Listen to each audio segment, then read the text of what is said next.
antigua es, guiando nuestro caminar. Escúchala, estúdiala, la Biblia santa y pura es. Escuela Bíblica a la luz de la palabra, escudriñando las Escrituras.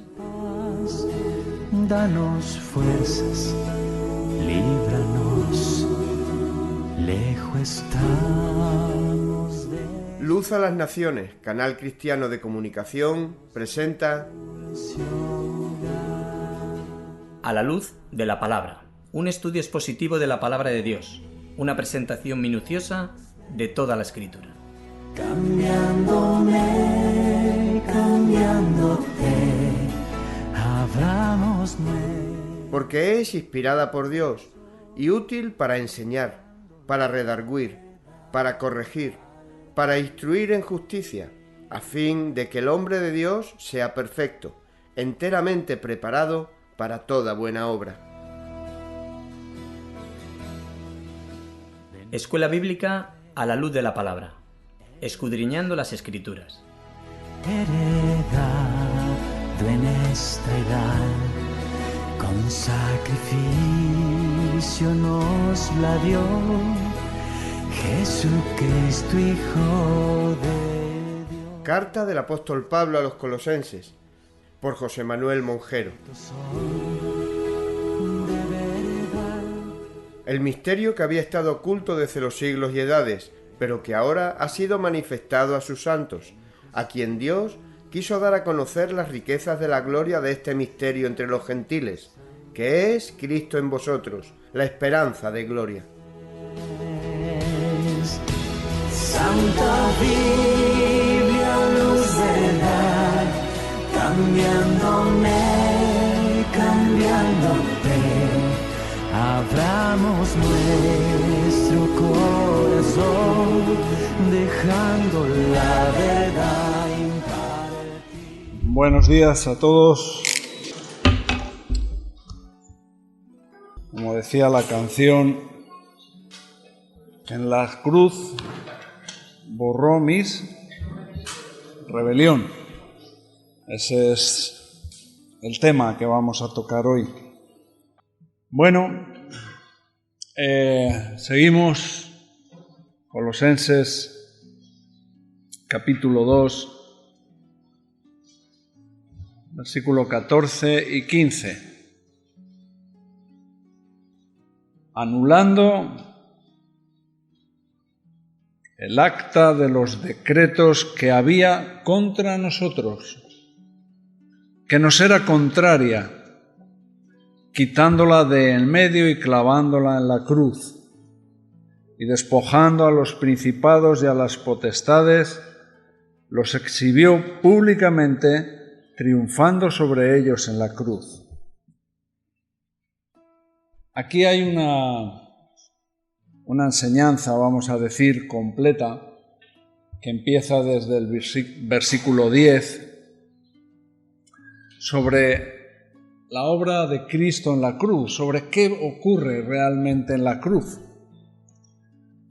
Versículo 10 nos dice que estamos completos en Él, estamos perfectos, estamos acabados, hay una obra perfecta en Él. Y en esto tenemos que acordarnos siempre de estas dos pequeñas palabras, de todas las cosas que ocurren en Él, en Cristo. Así que aquí nos dice que en Él estamos completos. Hay una obra perfecta, hay una obra acabada en la cruz.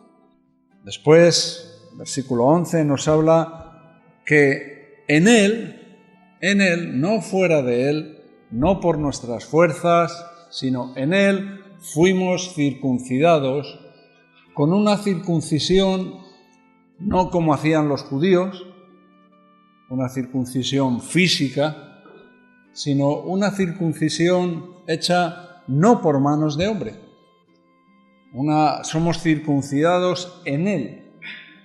Y la circuncisión tiene que ver con el pacto que nosotros tenemos con Dios. Dios establece un pacto con su pueblo, por el cual, si su pueblo está circuncidado, significa que su pueblo, esas personas que se han circuncidado, pertenecen al pueblo de Dios, son parte del pueblo de Dios.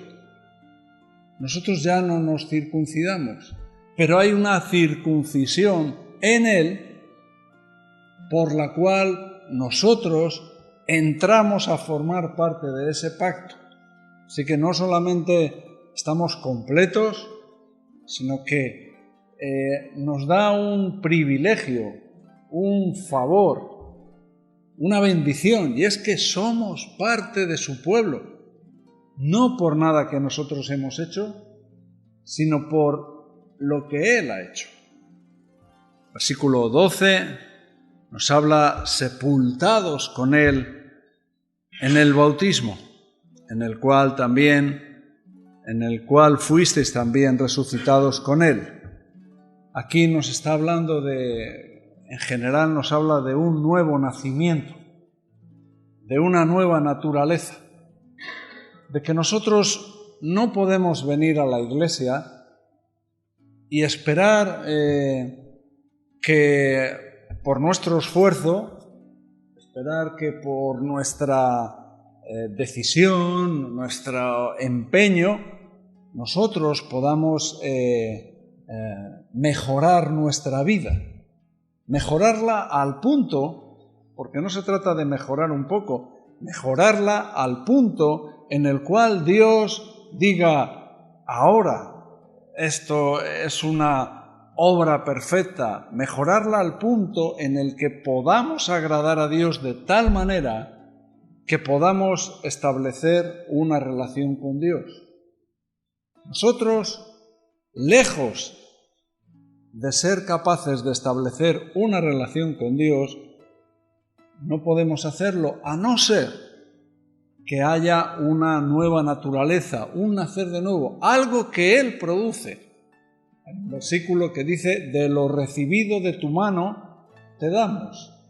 O sea que nosotros no podemos dar a Dios nada de lo que tenemos nosotros mismos. Si podemos ofrecer algo es de lo que hemos recibido de Él. Y si podemos agradarle a Él es porque Él pone su naturaleza en nosotros a través de esta muerte real que hablábamos el otro día y esta resurrección. Así que en Él morimos a nuestra vieja naturaleza, a esa naturaleza que es impotente, que es incapaz de relacionarse con Dios, que es incapaz de hacer la voluntad de Dios.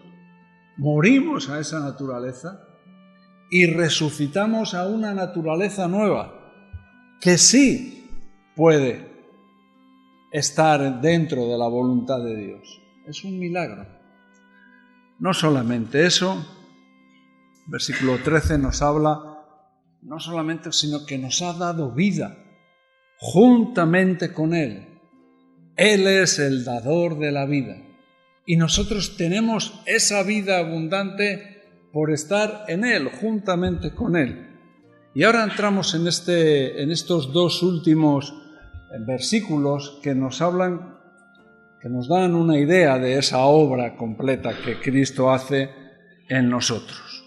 El primero, versículo 14, lo repetimos, anulando el acta de los decretos que había contra nosotros, que nos era contraria, quitándola del medio y clavándola en la cruz. Bueno, aquí hemos explicado cómo Pablo hace una especie de paquete, de enseñanza completa.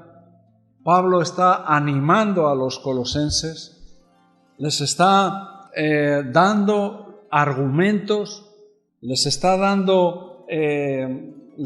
convenciendo de la suficiencia de Cristo y de que por más que quieran venir los legalistas judíos o más que pudieran venir los gnósticos griegos, cada uno con sus doctrinas, ellos podían estar seguros en la obra que Cristo había hecho en su vida.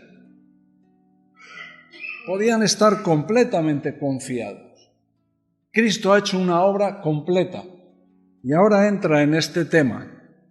¿Y por qué lo dice así? ¿Por qué habla así Pablo? ¿Por qué habla de anular un acta de decretos? Bueno, posiblemente, dicen los teólogos, que Pablo habla así, utiliza este lenguaje, anulando el acta de los decretos que había contra nosotros, porque la mayoría de los colosenses, la mayoría de la gente que pertenecía a la iglesia de Colosas no eran judíos. Había muchos que sí, pero había mucha gente que no era judíos.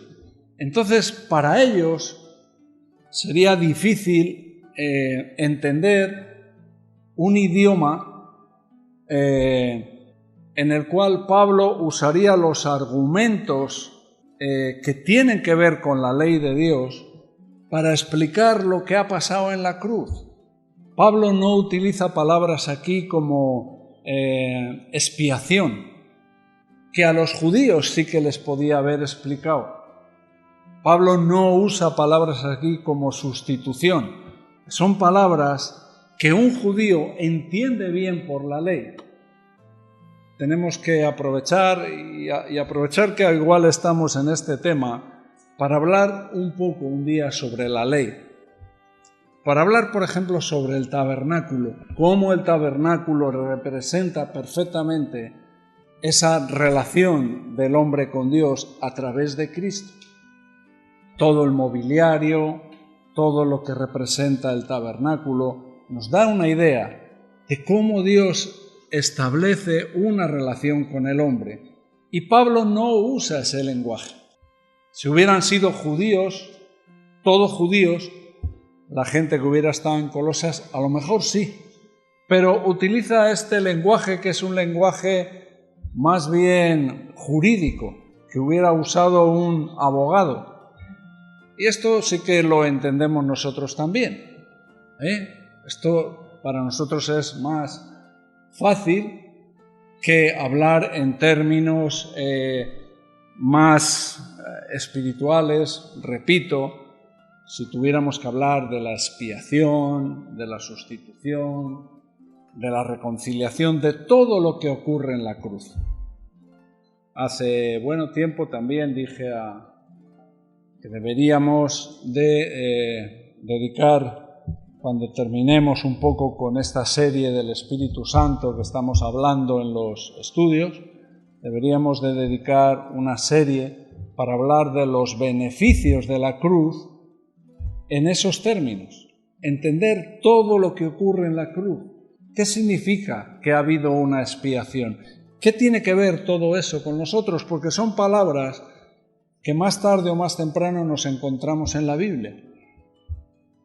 Y tenemos que saber qué significan para nosotros. Pero bueno, no nos metemos en este asunto, nos metemos en lo que Pablo les está diciendo a los colosenses. Anulando el acta de los decretos que había contra nosotros. ¿Por qué estoy diciendo esto? De que Pablo utiliza un lenguaje y no utiliza un lenguaje más levítico, más en cuanto a la ley. Bueno, este versículo, Colosenses 2:14, tiene un versículo similar o análogo en la carta a los Efesios. Vamos a ir a Efesios capítulo 2, versículo 15. Esto es lo que escribe Pablo a los Efesios y es bastante similar, bastante parecido. Es un versículo análogo, muy parecido a lo que está expresando en Colosenses 2:14. Aboliendo en su carne las enemistades, la ley de los mandamientos expresados en ordenanzas para crear en sí mismo de los dos un solo y nuevo hombre, haciendo la paz. Tampoco nos vamos a meter aquí mucho, pero aquí hay algunas palabras interesantes. Una de ellas, enemistades. ¿Por qué?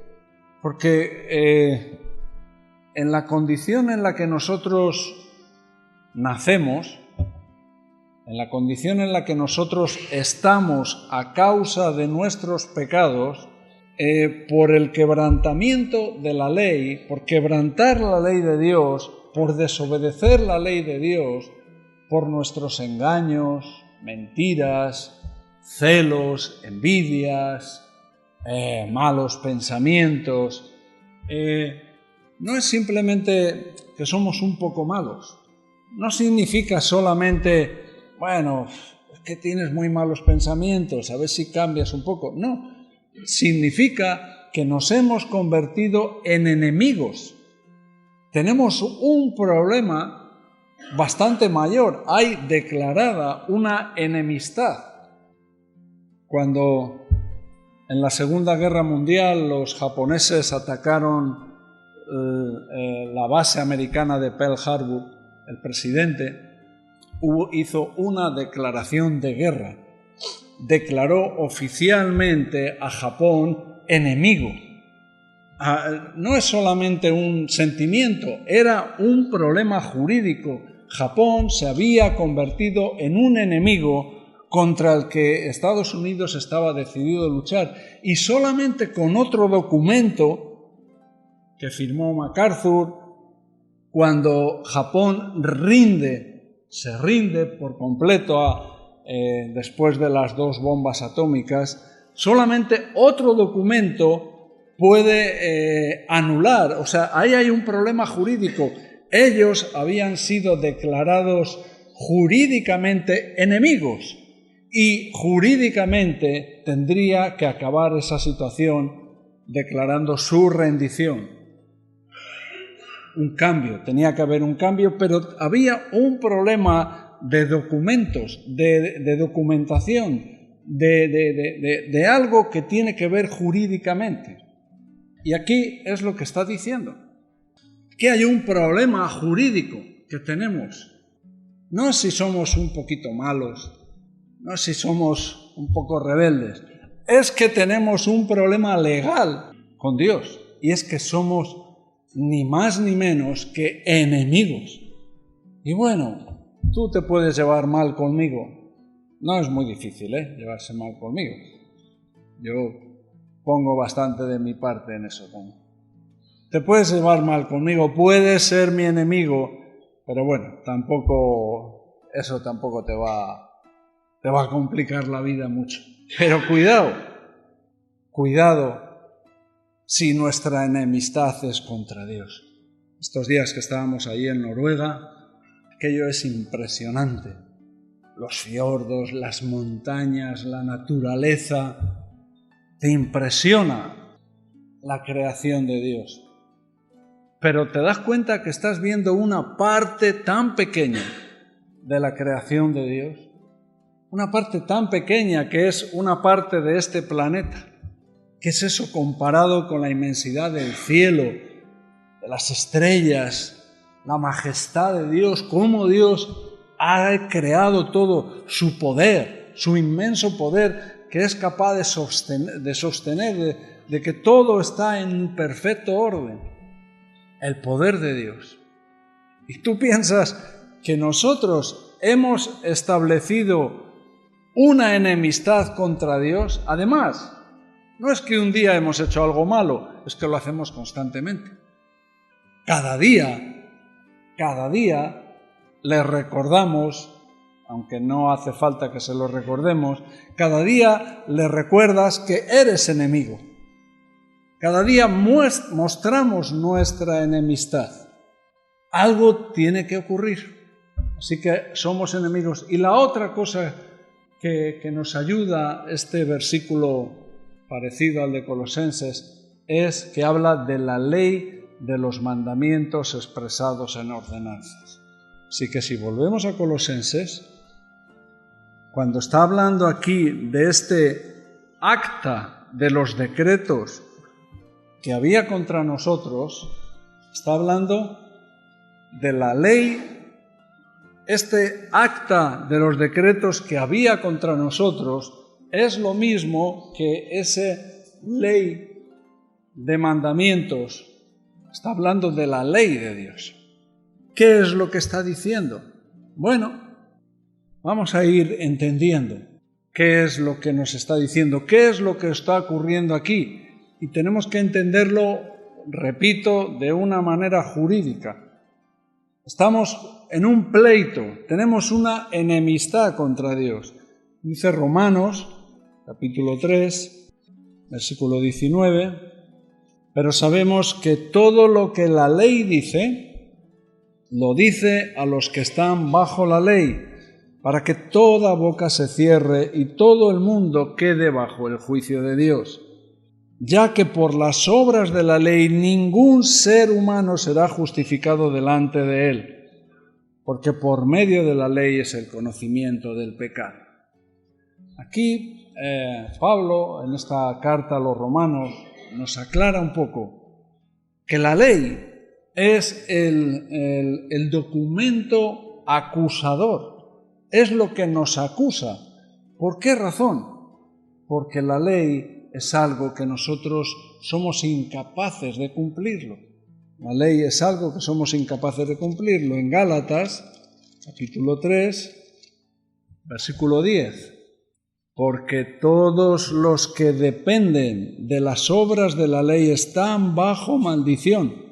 Pues escrito está, maldito todo aquel que no permaneciere en todas las cosas escritas en el libro de la ley para hacerlas.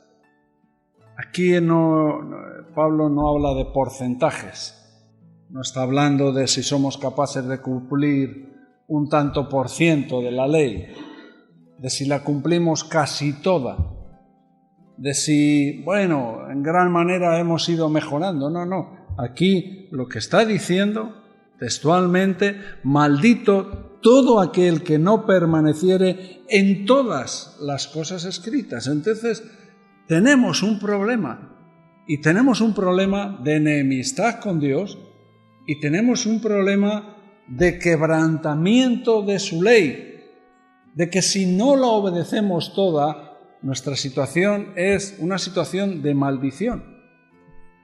Pero entonces, ¿qué esperanza hay para nosotros? ¿Qué podemos hacer?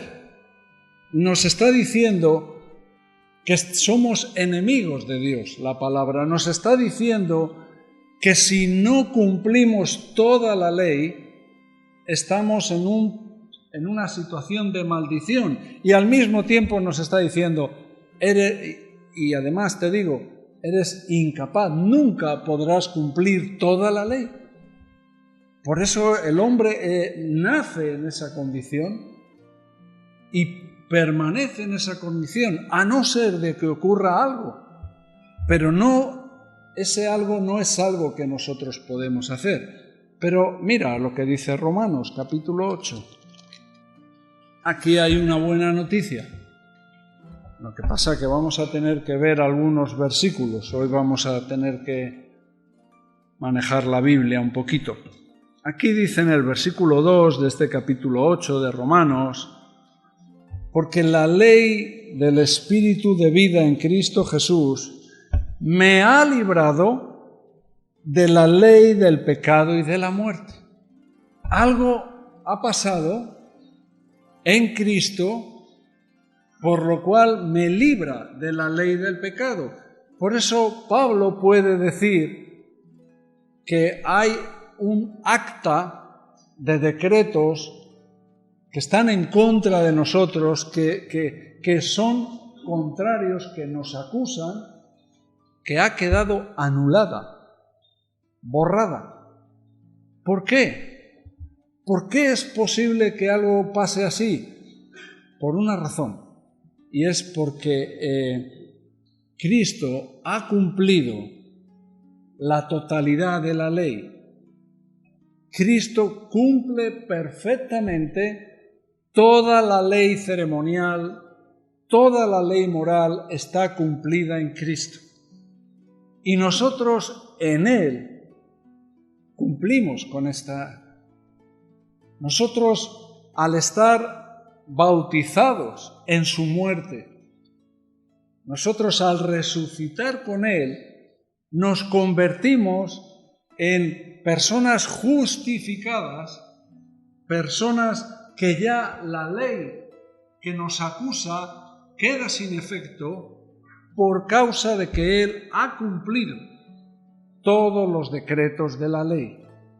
Nosotros nos convertimos en amigos, en hijos de Dios. Ya no somos enemigos. Ya el documento que nos acusa queda sin efecto por causa de que ha sido, no porque Dios ha dicho, vamos a verlo, vamos a insistir en ello, no porque Dios ha dicho, bueno, venga, va, les voy a perdonar. No. Dios no podría hacer eso, sino porque esa ley ha sido cumplida. Tú la cumples en Él. De la misma manera que pertenecemos al pueblo de Dios, somos circuncidados en Él, cumplimos la ley en Él. Y cuando dice anulando el acta, no quiere decir que está rompiendo el acta, no, porque la ley es santa, lo vamos a ver. Lo que está diciendo es que queda sin su poder de acusación en contra de nosotros. Queda sin su efecto acusador. Ya el fiscal, ya el acusador no puede usar la ley, porque ya tú has cumplido la ley perfectamente. No hay manera de demostrar que tú has quebrantado la ley. Por eso queda sin efecto en Gálatas, capítulo 3, versículo 25, nos dice, pero venida la fe, ya no estamos bajo ayo. Ahora ya no estamos bajo esa acusación de la ley. ¿Por qué? Porque ha venido la fe, porque ahora nuestra salvación, nuestra justificación, todo lo que recibimos de Cristo en la cruz, todo lo que ha ocurrido, su circuncisión, su muerte, su resurrección, todo eso nosotros nos lo imputamos, nos lo apropiamos por la fe, creyendo en Él, creyendo que Cristo muere en la cruz y ahí yo estoy muriendo a mi vieja naturaleza, porque Cristo resucita una nueva vida, Él es la vida, y nosotros resucitamos, también hay una nueva vida en nosotros por la fe. Es lo único que nos está diciendo, cree en esto. Así que la ley nos era contraria, la ley está en contra de nosotros, como dice este versículo de Colosenses. Está en contra de nosotros. ¿Por qué? ¿Por qué la ley, que es santa, que es la de Dios, está en contra? Está en contra de nosotros porque para nosotros es imposible cumplir la ley. Así que aquí esto es lo que nos cuesta a veces entender. Dios da su ley, que es una ley santa y que nosotros no podemos cumplir. Si Dios nos hubiera perdonado sin más, si hubiéramos llegado a una situación donde Dios dice, venga, va, ya está, Él, ¿cómo decirlo?, hubiera sido un desprecio a su propia ley. Él establece su ley y de pronto te dice, bueno, va, no pasa nada, no tienes que cumplirla. No sería justo. Nosotros no veríamos justo que un juez a alguien que ha estado violando niños o ha estado haciendo cosas horribles, que llegue el juez y diga, bueno, venga, va, por la ley tú tendrías que estar ahí, cadena perpetua o no sé qué, pero venga, ya está, no pasa nada. Tú no lo entenderías, verías un desprecio de ese juez a la ley. Es un desprecio a la ley.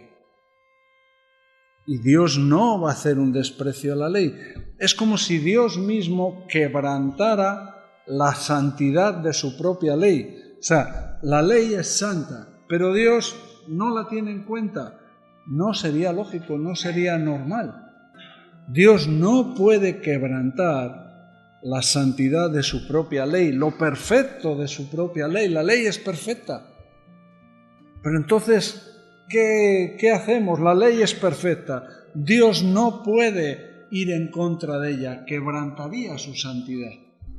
Y nosotros somos incapaces de cumplirlo.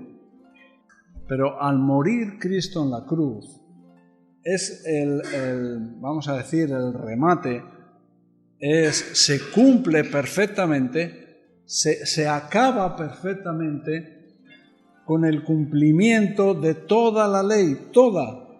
Y por eso insisto, la ley moral y la ceremonial. Que a veces nosotros la ceremonial no la tenemos en cuenta, pero los judíos sí. Así que nosotros cumplimos con la ley en Cristo. La ley y sus decretos nos acusan. Y alguno dirá, bueno, pero esto es un problema de los judíos. Bueno, no es un problema solo de los judíos, es un problema también de los gentiles. Si vamos a Romanos, al capítulo 2, lo veremos. Estoy insistiendo bastante para que este asunto pueda quedarnos todo lo claro que podamos, ¿no? Porque es un asunto importante. ¿Cuál es tu situación legal delante de Dios? ¿En qué situación estás tú? Y ya hemos visto que estamos en una situación muy mala, enemigos de Dios. Capítulo 2, versículos del 12 al 16.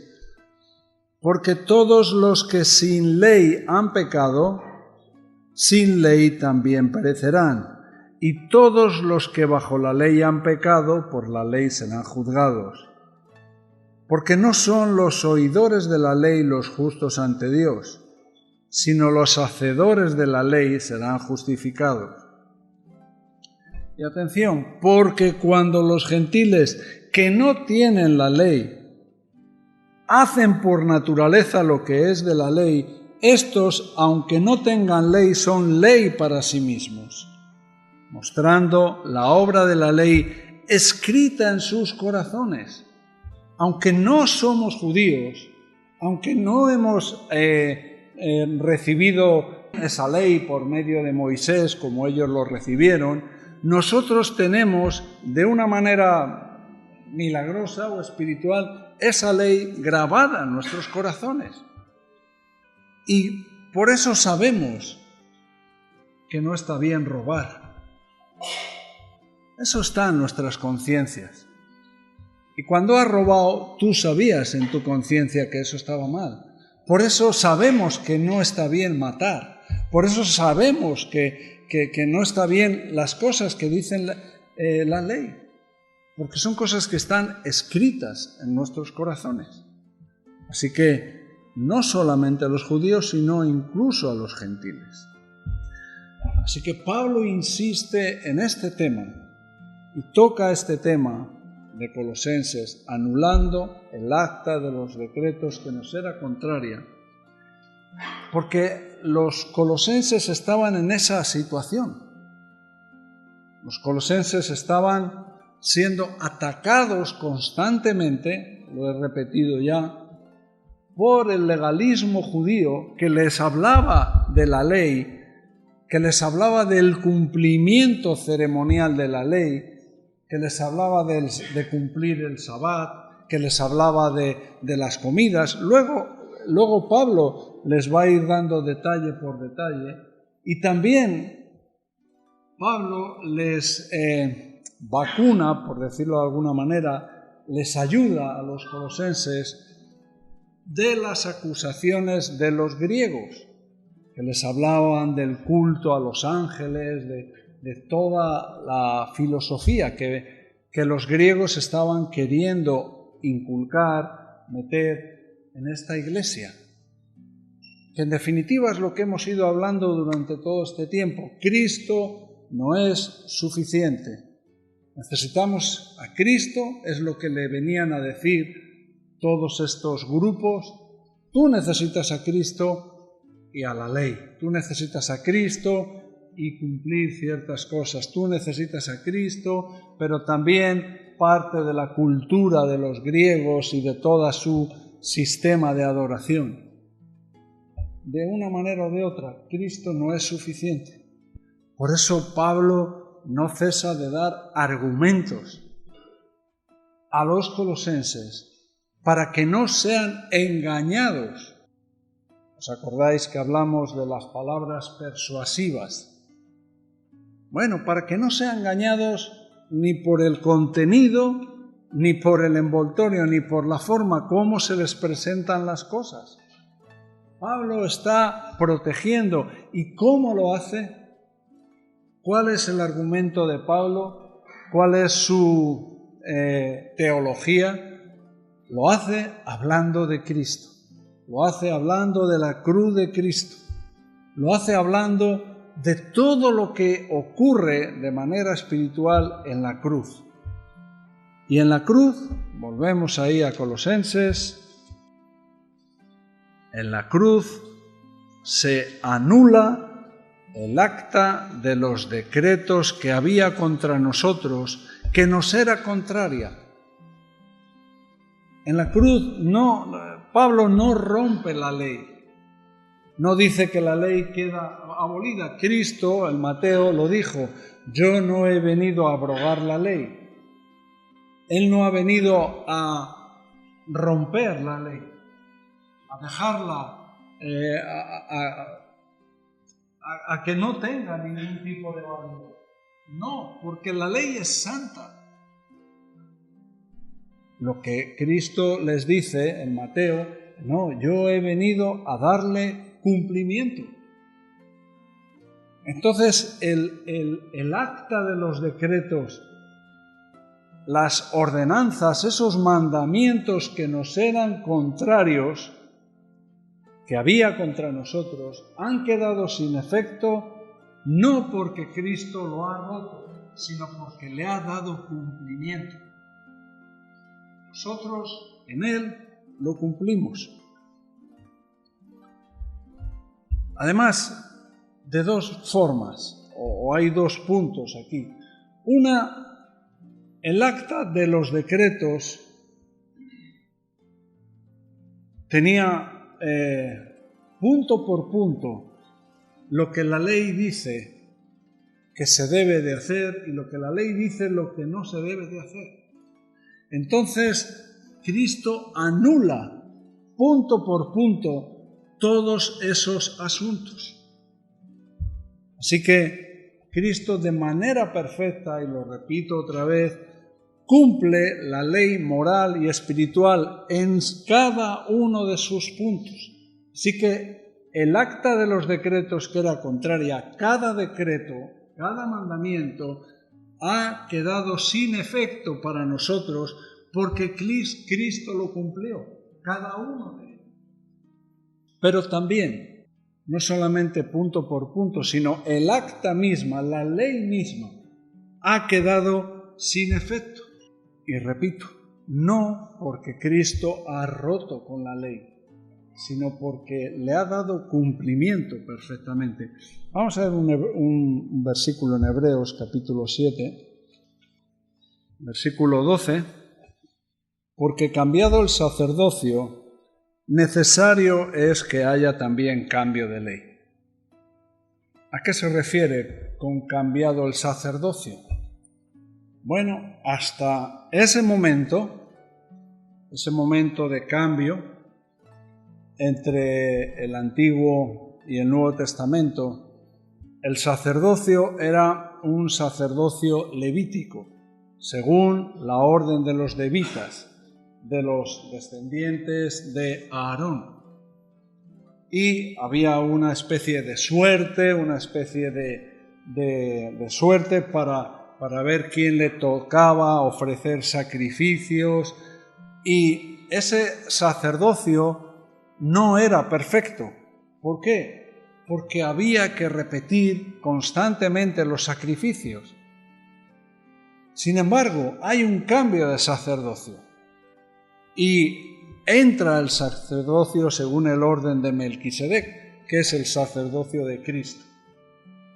Y Cristo cumple su sacerdocio de una manera que solamente una vez y para siempre tiene que hacer ese ritual.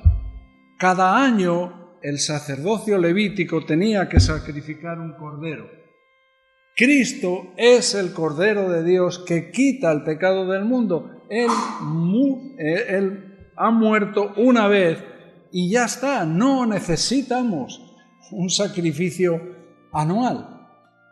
Así que tenemos una diferencia entre el sacerdocio levítico y el nuevo sacerdocio de Cristo. Y es simplemente que el sacerdocio levítico era como una figura, nos daba una idea de cómo iba a ser el sacerdocio de Cristo. Pero el sacerdocio de Cristo, por lo contrario, es un sacerdocio perfecto. Él es nuestro sumo sacerdote. Entonces, al haber un nuevo orden, cambiado el sacerdocio, hay un cambio en la ley. Claro, hay un cambio porque ya no estamos sujetos, ya la ley ha perdido, no es que la ley queda sin efecto por completo, no es que la ley se ha roto, vuelvo a repetir, es que la ley ya no puede ser usada como argumento de acusación. La ley ya no nos puede acusar. ¿Por qué? Porque ha sido cumplida perfectamente.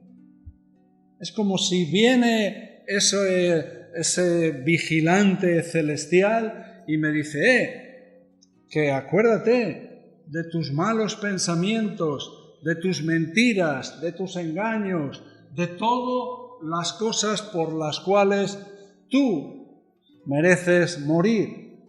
Todos tus quebrantamientos de la ley, pero yo puedo decir, yo he cumplido todo lo que la ley dice en Cristo. Mi garantía es Cristo. Mi carta de pago, con lo que demuestro que ya no tiene ese poder de acusación en contra de mí, es Cristo y Cristo en la cruz. Ese documento, ese acta, es un acta que nosotros, cuando alguien ha tenido un problema con el juzgado, de pronto viene esa sentencia o ese aviso de que tienes juicio y ahí te ponen las cosas que has hecho. Pero este acta de decretos es un acta casi que nosotros hemos ayudado a redactar. Quiero usar una parábola, la parábola de los dos deudores en Mateo 18, para dar una ilustración de lo que estamos hablando aquí. Mateo 18, versículo 23. Versículo 23, por lo cual el reino de los cielos es semejante a un rey que quiso hacer cuentas con sus siervos, y comenzando a hacer cuentas le fue presentado uno que le debía 10.000 talentos.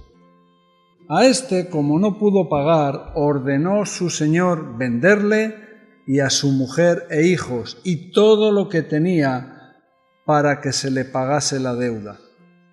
Entonces aquel siervo postrado le suplicaba diciendo, Señor, ten paciencia conmigo y yo te lo pagaré todo. El señor de aquel siervo, movido a misericordia, le soltó y le perdonó la deuda. Pero saliendo aquel siervo halló a uno de sus consiervos que le debía 100 denarios y asiendo de él le ahogaba diciendo, págame lo que me debes. Bueno, hasta ahí. Aquí tenemos esta historia de uno, no nos vamos a meter en la parábola en sí. Pero me gustaría comparar aquí estas dos deudas. Uno que tiene que hacer cuentas con su señor y la deuda asciende a 10.000 talentos. y al final pide misericordia, le es perdonada esta deuda. Y sale a la calle y se encuentra con alguien que le debe a él 100 denarios. Para comparar bien un poco estas cantidades. Podemos hablar en dólares o en euros, que nos suena mejor. Yo hice el cálculo en dólares, pero bueno, en euros es un poco menos. 100 denarios, lo que este siervo le reclamaba a Lot, después de haber sido perdonado de 10.000 denarios, de 10.000 talentos, después de haber sido perdonado de que le vendieran a él, a su mujer, a sus hijos y todo lo que tenía, se encuentra con alguien que le debe el salario de 3 meses. El salario de 3 meses. Un denario, más o menos, viene a ser unos 16 dólares, unos 14 euros. Y este le debía 100 denarios. Es el salario de 3 meses. Pero lo que a él fue perdonado, los 10.000 talentos que a él le fueron perdonados, más o menos viene a ser una cantidad de 9,5 millones de euros. ¿Alguien ha visto juntos 9,5 millones de euros? Yo no. 9,5 millones de euros en aquel tiempo es la deuda que este hombre tenía con su Señor. Para comparar una deuda y la otra, la que él debía y la que a él le debían. Bueno, la deuda que él tenía con su Señor era 600.000 veces mayor. No 3 veces mayor ni 10 veces mayor.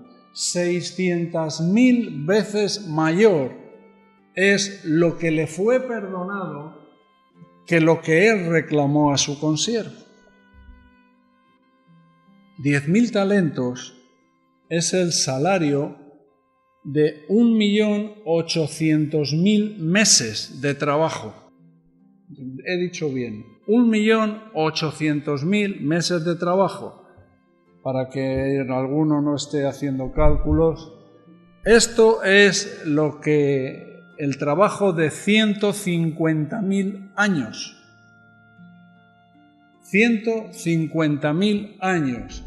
O sea, en el mejor de los casos, si tú tuvieras una vida de 80 años, una vida que desde el primer día hasta que cumples 80 años tú estás trabajando, eso ya sí que ya no. En lo que tú estás trabajando durante 80 años representaría que tú tendrías que haber vivido 1.875 vidas de 80 años para pagar esa deuda. ¿Por qué doy estas cifras? Porque a veces yo sé que no podemos hacer matemáticas en cuanto a la deuda que nosotros tenemos con Dios. Pero me llama la atención que en esta historia la Biblia sí que nos da datos para que podamos comparar. 1.875 vidas de 80 años, 150.000 meses de trabajo, 150.000 años de trabajo, 1.800.000 meses. No voy a entrar aquí en comparar lo que a este le fue perdonado y qué actitud tuvo con el otro. Quiero quedarme en esto, en decir, nosotros sabemos, podemos calcular, podemos ni siquiera imaginar en el acta de los decretos que nos era contraria a qué corresponde, ¿qué corresponde? ¿Cuánto es la deuda que nosotros debemos?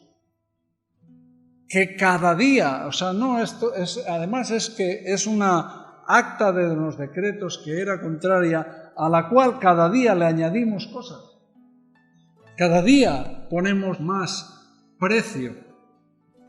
¿Podemos calcular nosotros alguna vez cuánto es? ¿Cuántos son nuestros delitos? ¿Cuántos son nuestros quebrantamientos de la ley? ¿Cuántas cosas nos han sido perdonadas?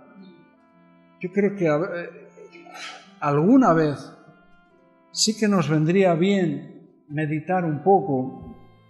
Yo elegí hacer números con esta parábola, que seguramente no es ni comparable con la verdadera deuda que yo he tenido, con el acta de los decretos, de las acusaciones que eran contrarias.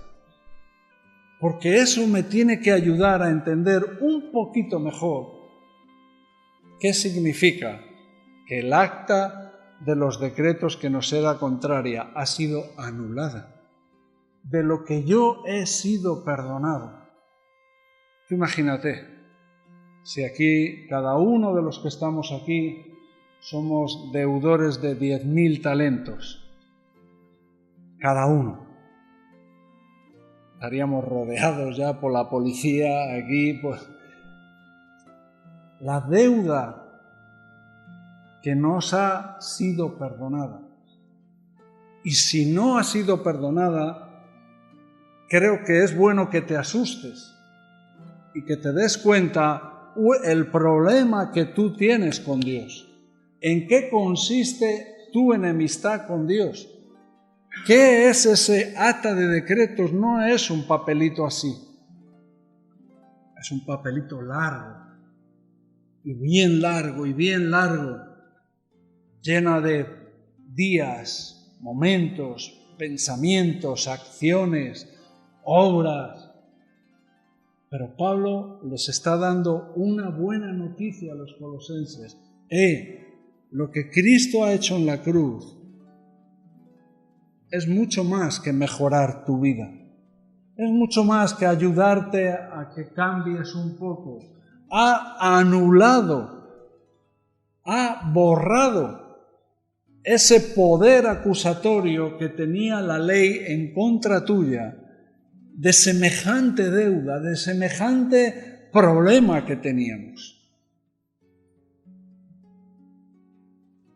Creo que eso nos debe de ayudar a tener una conciencia, ¿no?, sobre la deuda.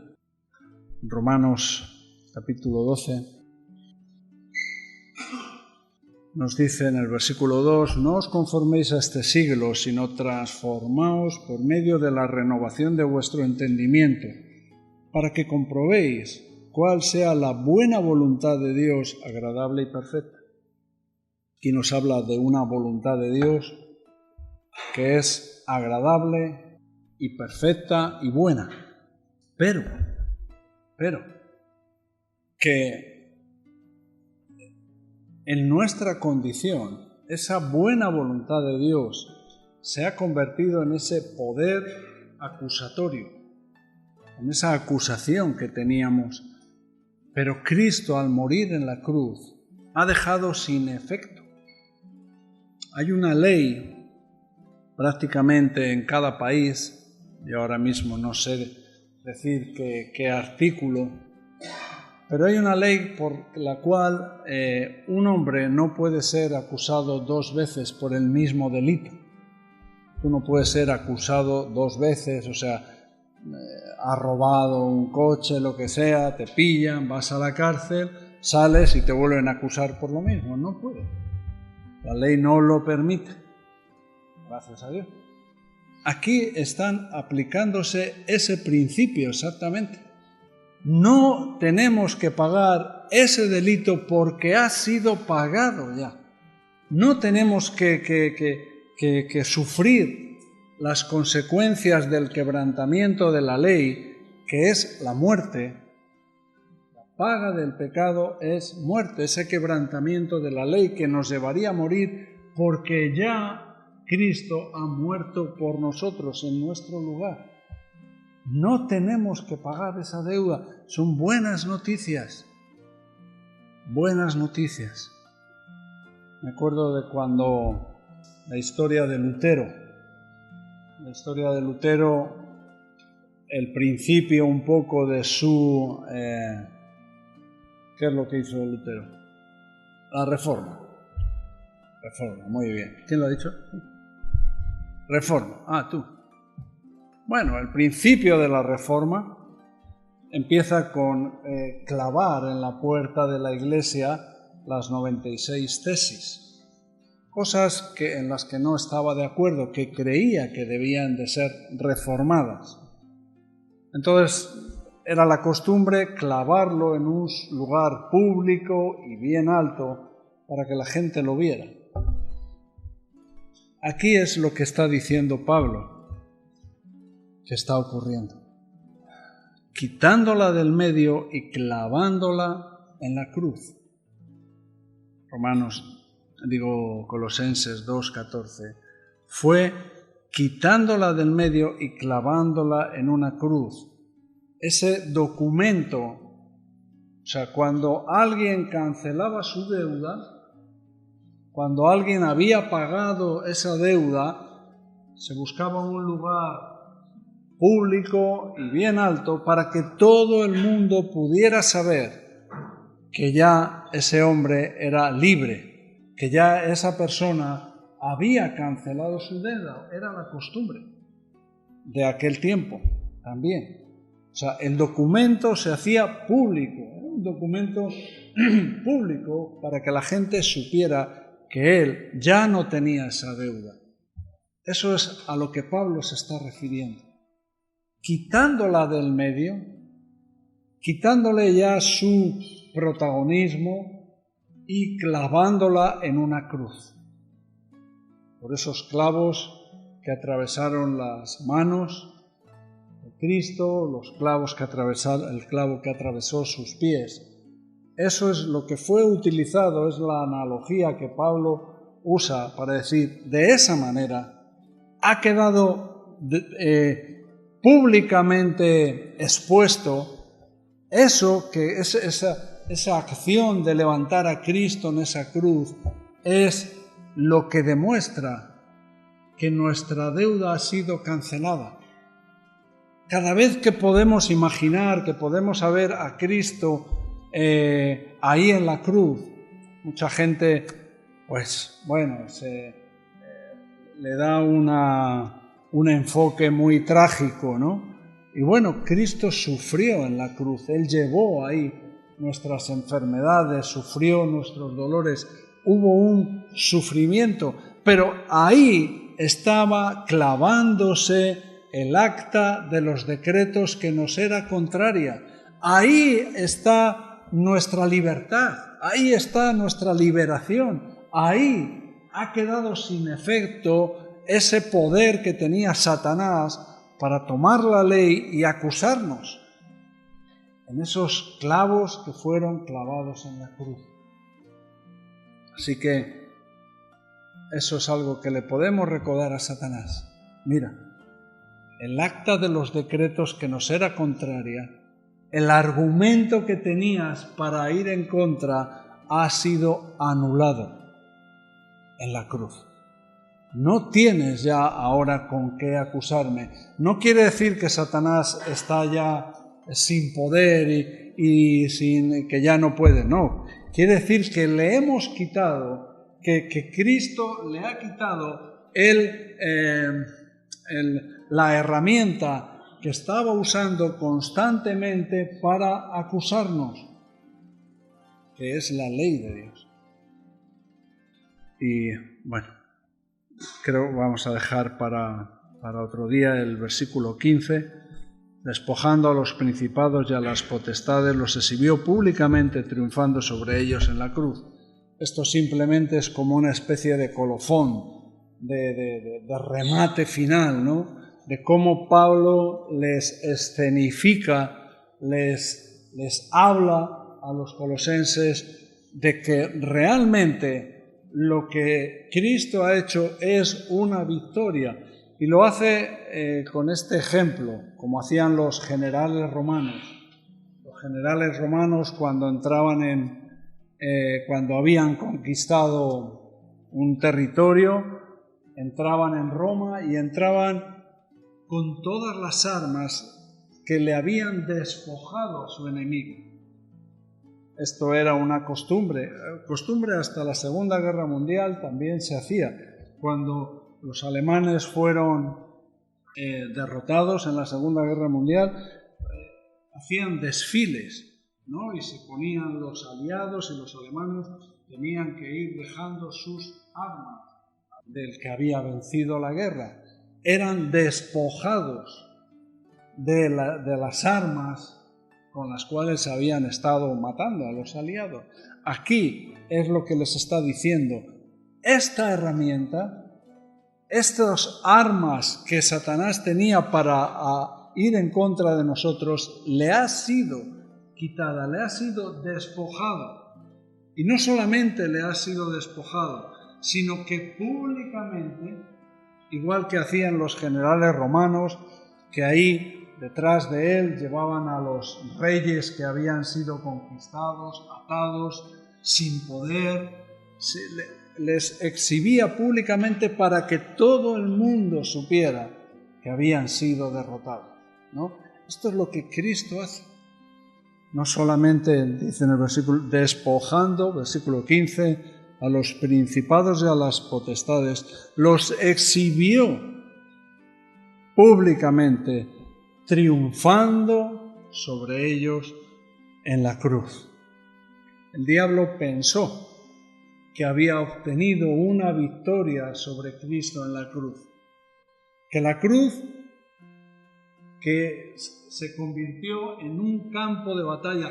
Nunca en la historia ni en la eternidad ha habido un campo de batalla como lo fue la cruz, donde se establecieron ahí una guerra espiritual, un conflicto de una magnitud, donde se estaba jugando no un territorio o un país o los derechos, sino la vida de todos nosotros. Ahí se estaba litigando, ahí se estaba luchando esta batalla. Esa cruz se convirtió en eso y Satanás tuvo la idea o tuvo el pensamiento de que había tenido una victoria. Pero no fue así, sino que al final le fue despojado sus armas, esa ley para acusarnos, y le exhibió públicamente a los principados y potestades, les demostró quién es el Rey de Reyes y Señor de Señores, triunfando sobre ellos en una cruz. Así que todo esto nos tiene que abrir un poco nuestro entendimiento de todo lo que ha ocurrido en la cruz, y todo eso nos afecta a nosotros. Esto lo estaba escribiendo Pablo para que los colosenses tuvieran conciencia. Por eso pudo escribir cosas como esta, Romanos 8, versículo 33 y 34. ¿Quién acusará a los escogidos de Dios? ¿Quién acusará? Al diablo se le ha despojado de esas armas. Dios es el que justifica. ¿Quién es el que condenará? Cristo es el que murió, más aún el que también resucitó, el que además está a la diestra de Dios, el que también intercede por nosotros. Así que esto es lo que tú puedes expresar en voz alta. ¿Quién acusará? ¿Quién te va a volver a acusar si Cristo es tu justificación? Si tú por la fe crees en la obra de Cristo en la cruz, ¿quién te va a condenar? Si además Cristo es el que murió, el que resucitó, el que está a la diestra de Dios, el que intercede por ti, ¿quién? Ojalá que estos versículos puedas hacerlo parte de tu oración, parte de tu alabanza. ¿Quién? Cristo ha muerto por mí. Ahí han sido anulada, ahí ha sido borrada el acta de los decretos que no me era contraria. Cristo ha triunfado, ha despojado, ha exhibido públicamente a ese acusador, a ese enemigo que tenía. Mi condición ha cambiado por completo. No soy enemigo de Dios, soy un hijo de Dios. Por lo cual puedo recibir todos sus privilegios, todas sus promesas. Estos son buenas noticias. Estos sí que son buenas noticias. ¿Son buenas noticias? Estos son buenas noticias. Amén.